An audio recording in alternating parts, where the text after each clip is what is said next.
Good morning. Today is, let's see here.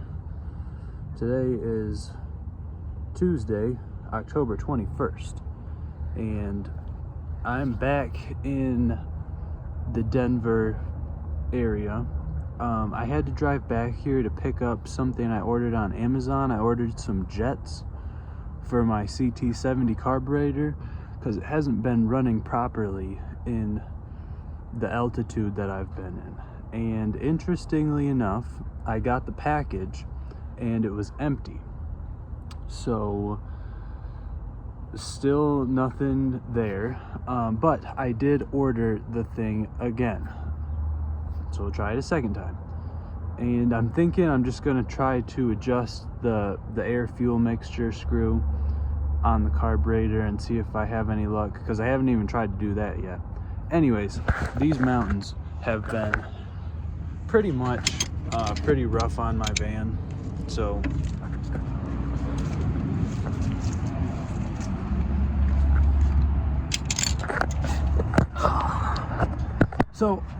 underneath the van here, what used to be happening was there was some differential fluid that actually leaked out of this area right here, and there's a seal to the right side wheel. Pretty much no good, but I'm thinking at this point I'm low on the differential fluid. So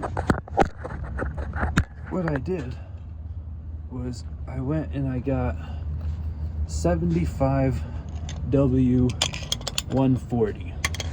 So the 75 is the winter weight, and that's what the W stands for, is winter. And the 140 is the operating temperature. So 75W140 basically just means it's heavy duty stuff.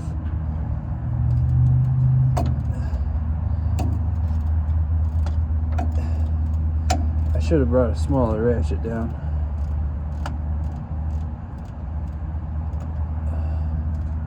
Yeah, that's kind of a pain. So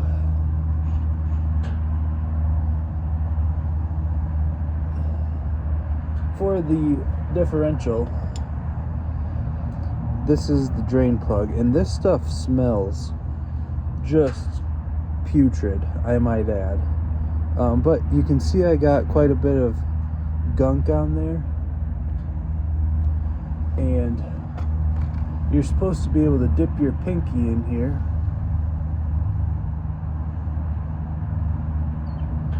and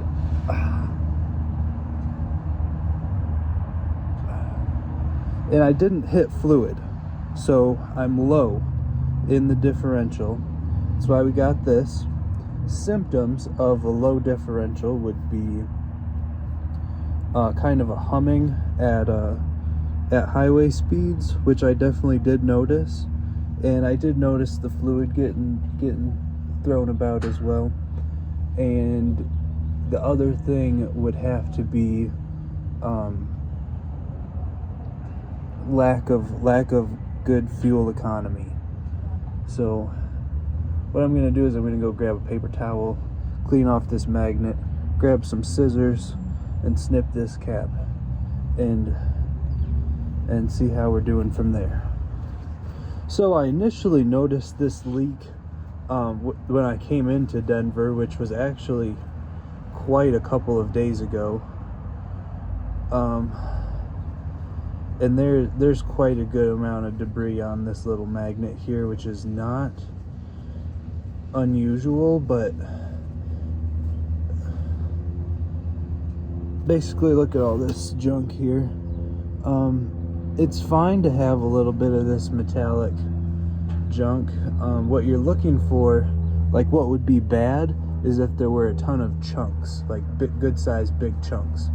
And I'm not seeing too many good sized big chunks of metal, so that's good. Anyways, like I said, the fluid was initially leaking from right here, spewing around the entire wheel well, and that had me thinking that the seal was bad. Now that would have been a pretty enormous job to redo the axle seal, but as time went on, I noticed that it didn't continue leaking. So I'm thinking just basically when I was driving down the enormous mountains to get into Denver, it had sped up I had been driving for a while, and I'd been driving through mountains, and the differential fluid had heated up so much to the point where it actually started to thin out. And after it thinned out, it was thin enough to seep through the axle seal on this side. So probably wouldn't be a bad idea to redo the axle seal, but that is just a really big job, and this is a pretty simple job, just to top off the fluid. So I'm going to keep an eye on it, squirting this stuff in, and I'm really curious to see exactly how low I am, because I have noticed quite a bit of hit in fuel economy, especially over like the last 2 days.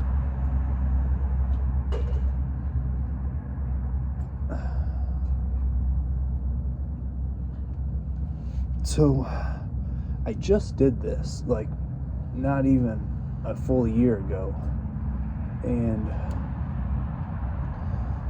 we'll just see. I'm adding quite a bit more than I hoped I would need to, just squeezing this bottle and shooting it in. And if I haven't mentioned it already, gear oil is simply some stinky stuff. It does not smell very pleasant. And the other thing I think that might have happened is I may have cooked my drum brakes. I don't believe the drum brakes have ever been replaced on this van. So basically, that's next on the list. Okay, I almost have this entire can in here.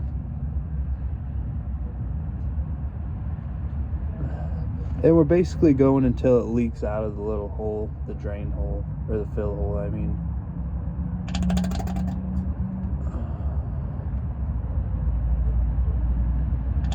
Safe to say, it was quite a bit lower than I thought, because there we go. That is the entire can right there, gone.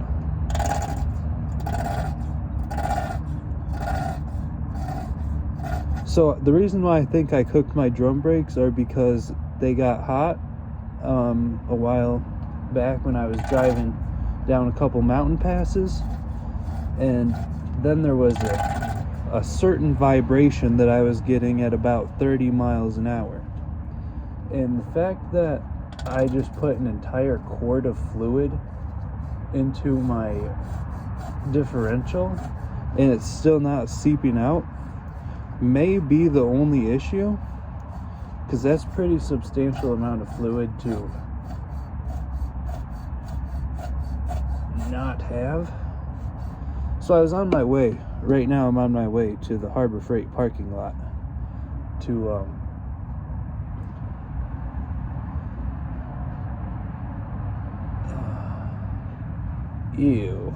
Right now I'm on my way to the Harbor Freight parking lot, and I was fixing on doing the drum brakes, but I pulled over and I was like, you know what, I'm just gonna see if putting the fluid in is all that I need to do.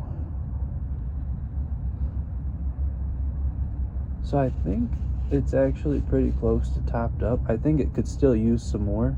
You're supposed to be able to dip your pinky in and feel it, but I don't think it hurts if you fill it up until it starts seeping out the fill hole either.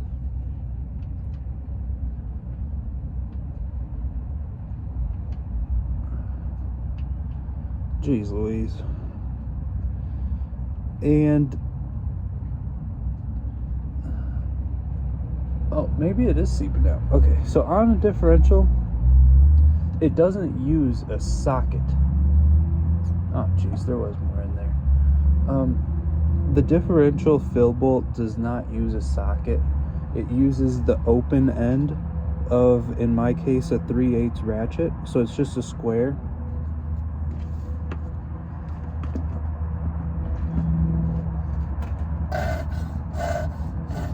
Let's get every last drop.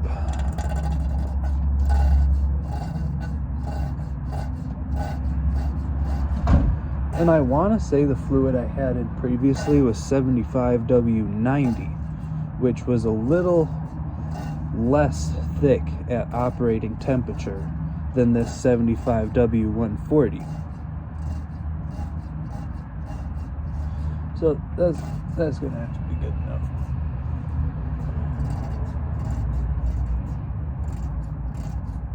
But since I'm doing a lot of mountain driving right now, it's essentially putting more wear and tear, more strain on the drivetrain.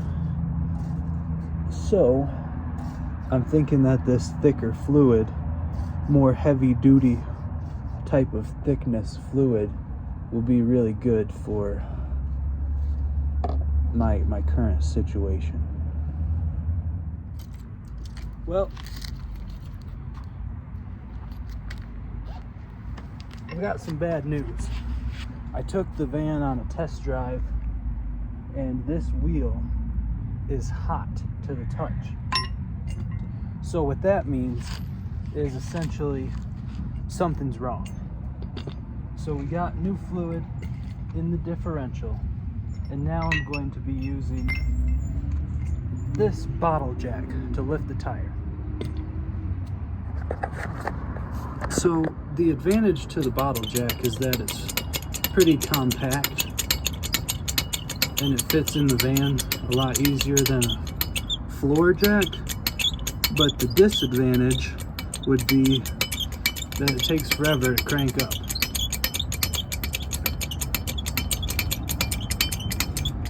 So right now all I need to do is get this wheel off the ground enough to, you can already see it coming up.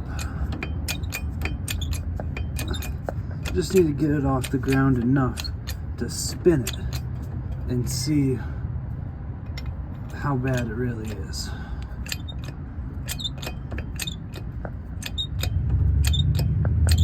Oh my God.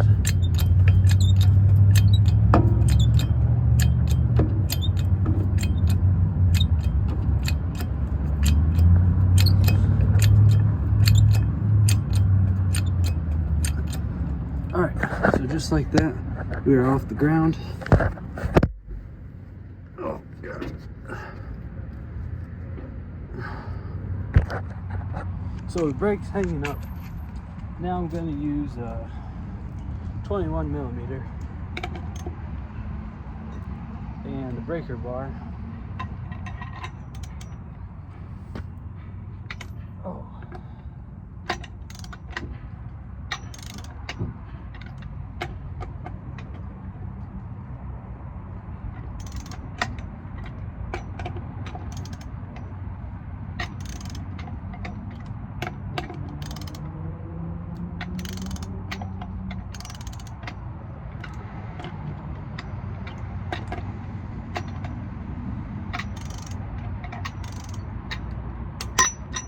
Alright, break loose all of these.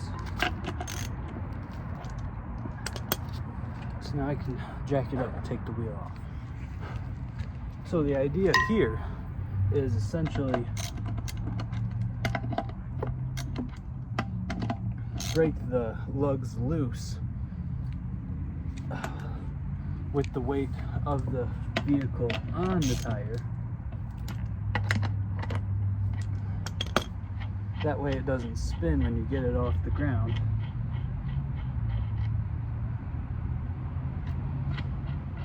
So if I had my impact wrench, this would be a lot faster.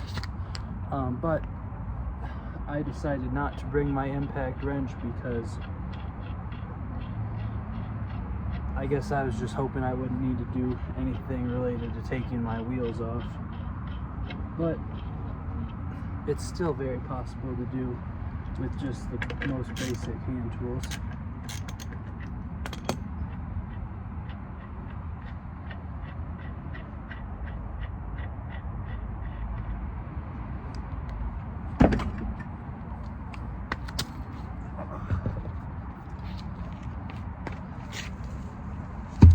Alright, so the next step is going to be getting this drum off, which is probably not going to be very easy. Okay, so what I did is I put a jack stand down for a little more safety and realized that this thing is coming off really easy.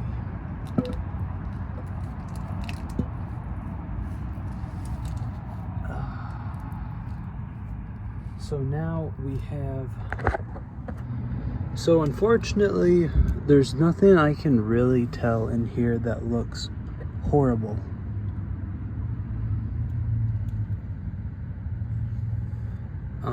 Nothing is out of place, and it's really important to take notice of the orientation of all of these springs. A heap of stuff that needs to come off. So I've done a couple of drum brake jobs in the past, but I decided to spend $14 on this 3-piece drum brake spring kit to hopefully make the job a bit easier. Okay, so this is my first time using this tool here. It's got a lip to remove the springs, and this is pretty much the point of no return because we are already removing parts. But oh my gosh, look how easy that was.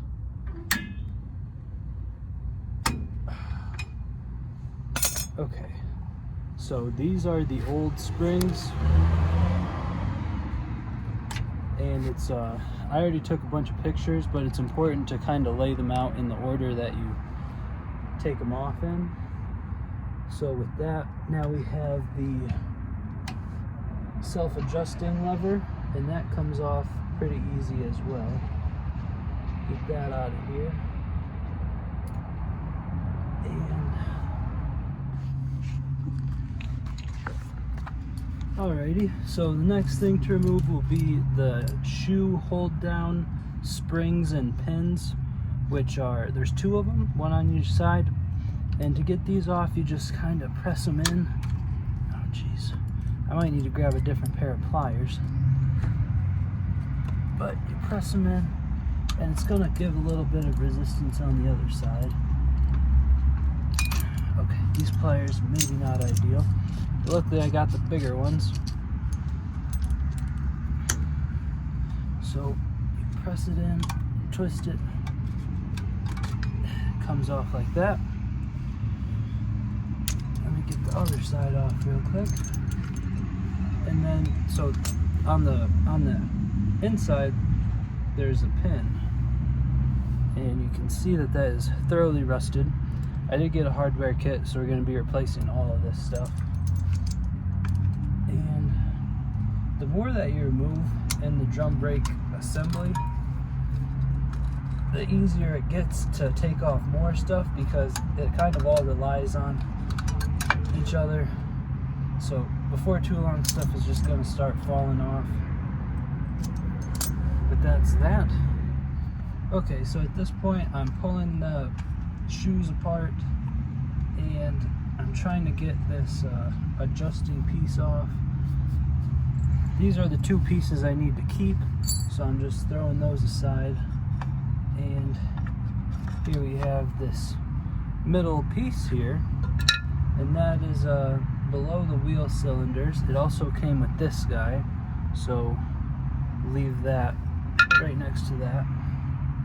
And these are actually still connected by a spring, and I don't think my handy dandy tool is going to help me get this one off. So I'm going to use my vice grips here so I can get a good squeeze on it. Oh, okay.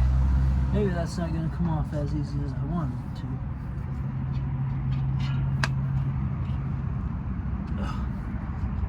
Oh, there we go. Okay, so, whoops.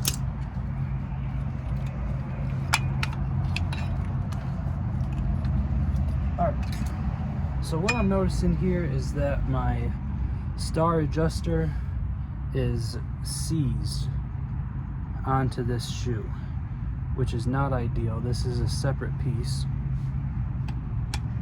It's supposed to not be stuck on like it is. Okay, so now I have one shoe completely removed and one shoe is still attached at the parking lever. So we have a C-clip in here, and this is going to be a little bit of a challenge to get this one removed. My plan is to kind of destroy it because it is a part that came in the kit. So I'm just going to try to work that off the little C-clip here, and yeah.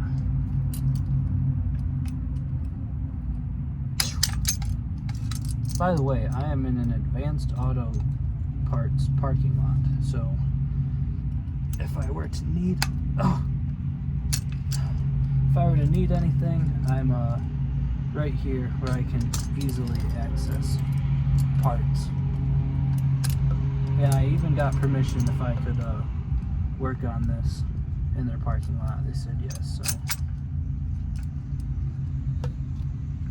Alright.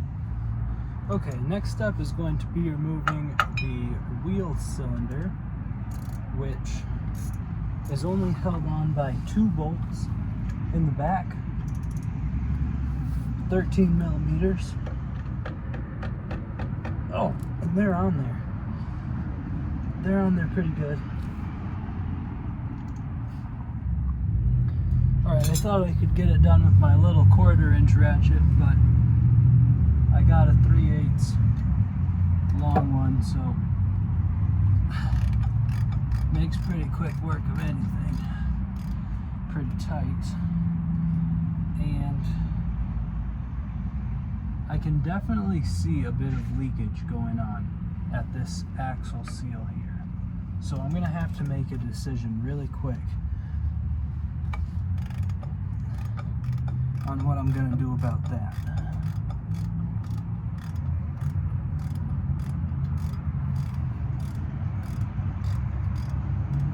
Anyways, this nice big ratchet is nice, but it kind of takes forever to spin.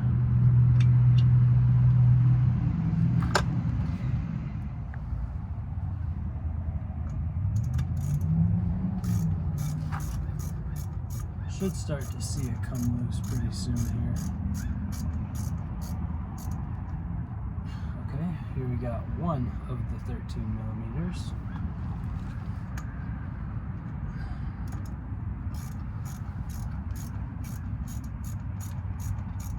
The underside of my van is covered in dirt and gravel from all these back roads I've been riding on. It's kind of a mess. Okay, and there's the second one. So at this point, this little thingy should... Nope. We still gotta undo the brake line. Isn't that fun? Well guys, unfortunately to get that wheel cylinder off, I'm gonna need some flare nut wrenches. So I'm gonna clean up everything I got out here, pull the CT70 out, and go to Harbor Freight 2 miles down the road.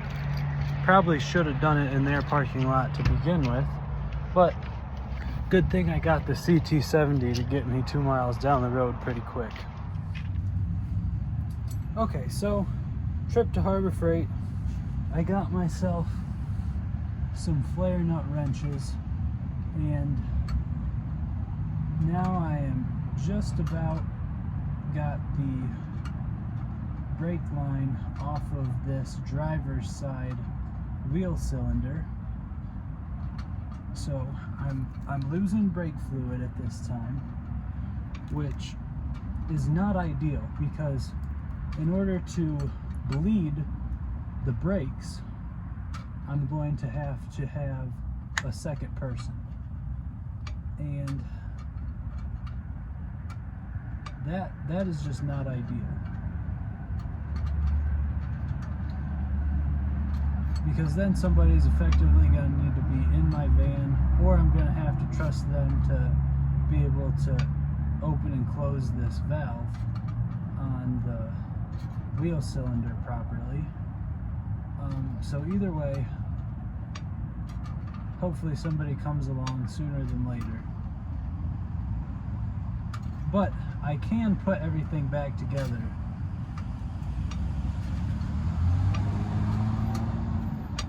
while I wait for that person to come around. And right now I'm just undoing the threads on this brake line, and holy moly, there's a lot of threads. I'm only getting about a quarter of a turn at a time, which is kind of a pain.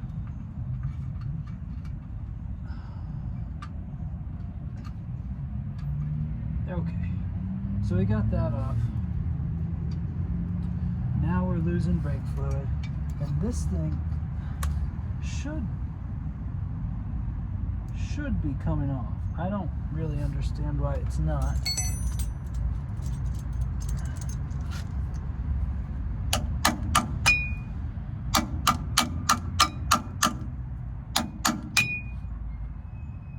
Okay, so something is going wrong for this to not be coming out. And I'm just dripping brake fluid away.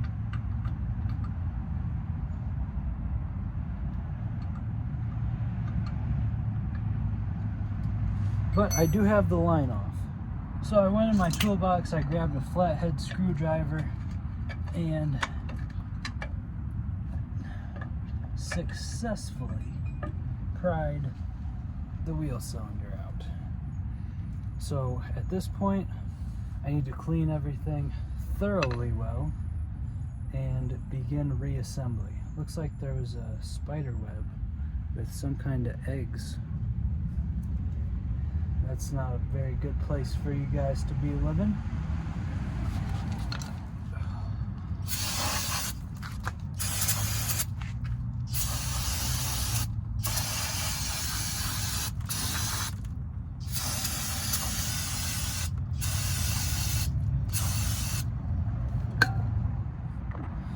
Okay, so now I've got it pretty much clean, and I'm now using some anti-seize lubricant on all of these contact points. Just kind of paint it on.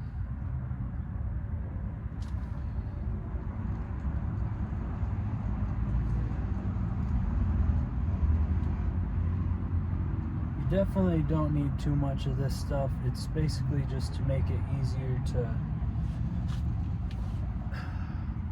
redo this whole job. But if I'm lucky, I won't have to do this for another 80 to 100,000 miles. So we'll just see about that.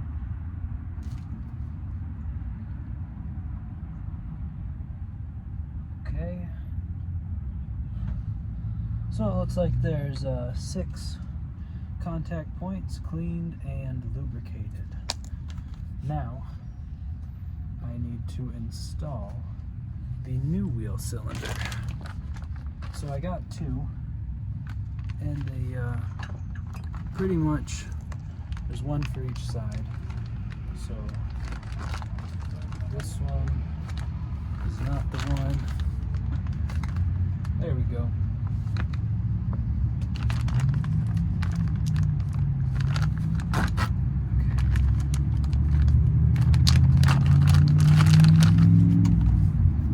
So in case you had any doubts about what an old or new wheel cylinder looks like, this is that for you. Definitely looks a little bit different. Pretty straightforward installation here. So reusing my two 13s from earlier, just kind of wedge this guy in here. Okay, like so. Come around from the back and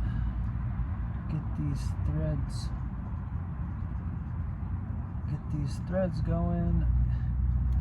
Can't barely see what I'm doing here.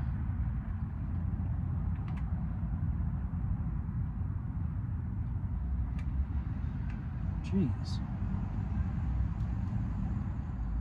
So knowing righty-tighty, lefty-loosey always helps when I'm doing something behind, opposite. It's kind of hard for me to know which way to turn things, I guess, but once you figure that part out, it gets a little bit easier.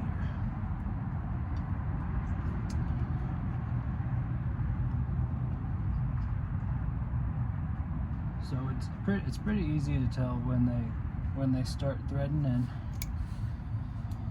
Then come in there with the ratchet. And if I was doing this like super correctly, I'd have a torque wrench.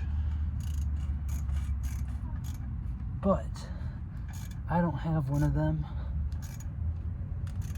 So we're just gonna put them puppies on there nice and tight. And now for the really important part is this brake hose here.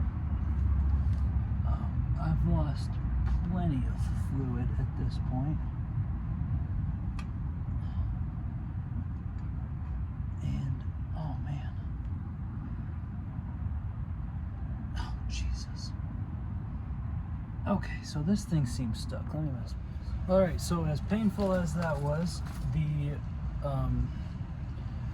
wheel cylinder is reinstalled, and it looks like my little plastic see-through caps are still intact, so I'm not gonna worry about those. I tried to clean my hands as best as I could, which is important because at this point I am playing with the new shoes.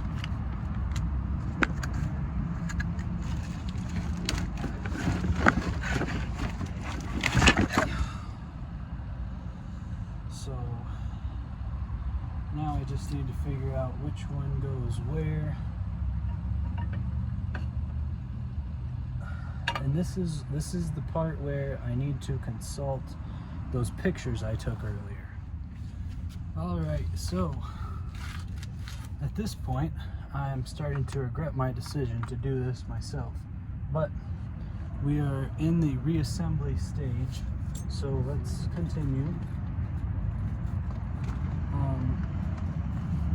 Here is the new pin. So the pin comes in through the back, like so. I got the little clip guy back on here, so get everything lined up like so, and get this through like this. And now we need one of these guys and one of these guys. So this is the pieces to put this back on. It just kind of sits on there for now. Get the spring on first. And I really should have like 4 hands to do this. But get this piece on.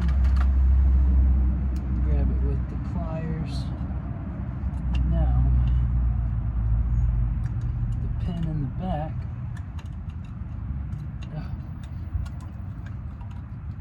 so close. Oh, dang it. Okay, everything fell apart. Alright, so you really can't see what I'm doing, but I'm trying to get this piece on the spring onto the pin. And I got everything in place. Now I just need to push it on. I need to grip it with my pliers. Where did they go? Oh my goodness. So after I get this piece on, this first shoe here should stay on by itself.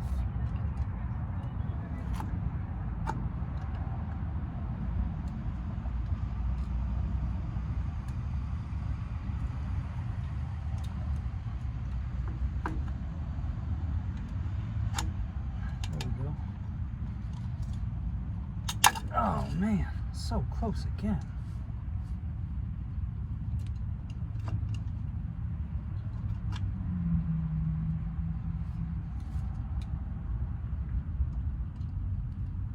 Alright, so I'm holding the shoe up with my leg. I'm holding the pin with one of my fingers. And, oh man.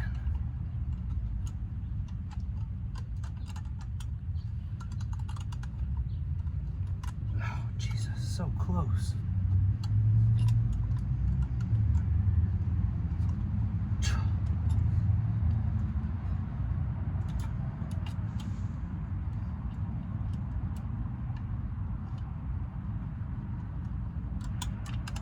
Oh, there we go. Okay. So, this is what it looks like. New pin is holding the shoe up.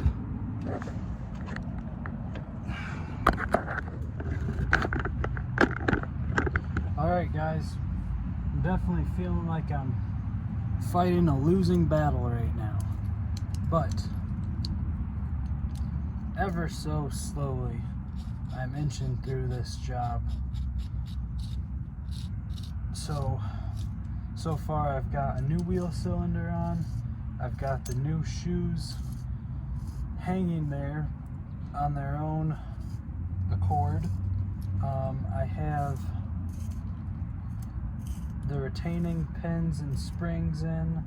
I have the parking brake strut in there as well. And I have one spring on the rear shoe on. And I'm fixing to attempt to put this little red guy on there. So the name of the game is to do this without moving anything too much. These pliers have a pretty cool little hex on the end, so you can tighten them like so, and that should be tight. Now it takes a pretty ridiculous amount of force to get this. Okay.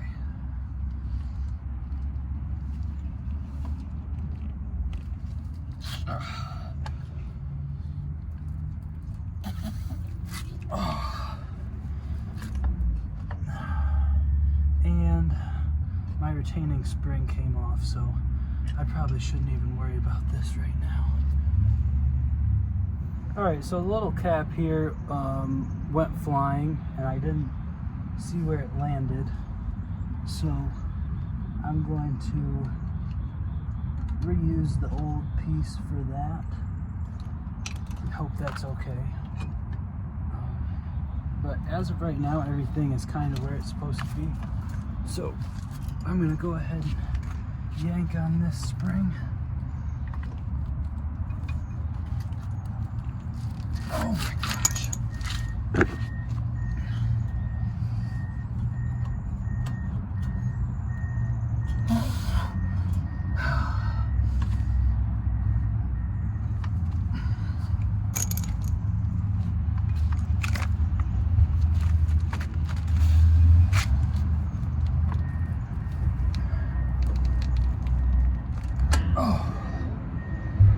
Okay, there we go.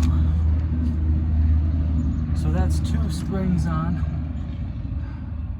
Everything is in place so far. So that's epic. All right, at this point, the lower end is done with the parking brake. Everything is on there. Basically, just a couple more things to make sure that everything looks good. But I think everything does look good. So, yeah. Without further ado, I'm pretty sure that this is done. So, to recap, new wheel cylinder, new springs in the top, new retaining pin, which is already looking super loose. So I'm gonna go ahead and try to get that with some pliers, tighten that up. The little block things coming off the wheel cylinder are properly seated. The parking brake strut here is properly seated. The flexion, pivoting, whatever this thing is, for this piece, it's all in there. I reused this spring and I reused this clip. So I think the only thing I really need to do is make sure that this is nice and tight, and then I'm gonna throw that brake drum back on. I actually got a new one, so this one's gonna get tossed. All right, so that sure looks quite a bit better than the old rotor, or drum, whatever you want to call it. It's not a rotor. Time to put the wheel on.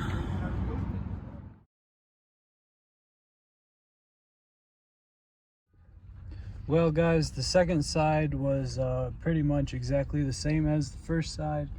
I struggled pretty hard to get the springs on, but it's done now. So honestly, probably should have paid somebody to do that for me, but I also probably saved a couple $100 doing it in the Advanced Auto Parts parking lot. So just is what it is. It's done now. Took me like 7 hours, 6 hours to do the wheel cylinders, the shoes, and the hardware, and the drums on both sides. So certainly not an impressive speedy repair or maintenance, but I'm actually going to be taking the van to Firestone Complete Auto Care tomorrow morning, basically just for them to look at it and tell me that it's done properly and it's good to go. I don't think that's going to hurt anything. In fact, I would love to hear a professional tell me that, yep, you're good to take it down the highway and down some mountain passes. So that's what I'm going to do. Anyways, it's what I did all day today. Now I'm at Planet Fitness. So let's get a shower. And yeah, that'll be the end of today. October 21st.